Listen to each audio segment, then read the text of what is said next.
فجر کی نماز پڑھنے کے بعد اللہ تعالیٰ سے دعا کرو کہ یا اللہ یہ جو دن طلوع ہو رہا ہے،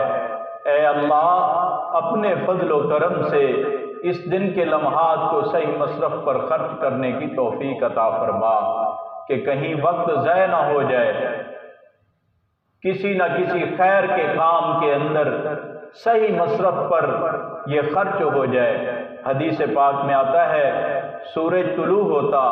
تو حضور اقدس صلی اللہ تعالی علیہ وسلم یہ دعا پڑھا کرتے،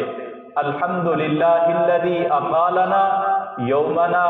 ھذا ولم یہلکنا بذنوبنا۔ اس اللہ کا شکر ہے جس نے ہمیں یہ دن عطا فرمایا اور ہمارے گناہوں کی وجہ سے ہمیں ہلاک نہیں کیا۔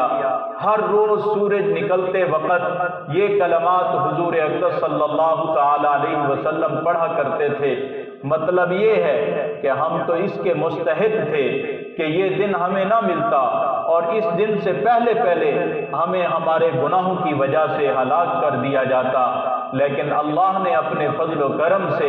ہمیں ہلاک نہیں کیا، یہ دن دوبارہ عطا فرما دیا۔ لہذا پہلے یہ احساس دل میں لائیں کہ یہ دن جو ہمیں ملا ہے یہ ایک نعمت ہے جو اللہ نے اپنے فضل و کرم سے ہمیں عطا فرمائی ہے۔ اس دعا کے ذریعے حضور صلی اللہ تعالی علیہ وسلم یہ فرما رہے ہیں کہ ہر دن کی قدر اس طرح کرو جیسے ہم سب رات کے وقت ہلاک ہونے والے تھے، مگر اللہ نے اپنے فضل و کرم سے زندگی دے دی۔ اب یہ جو نئی زندگی ملی ہے وہ کسی صحیح مصرف کے اندر استعمال ہو جائے تو یہ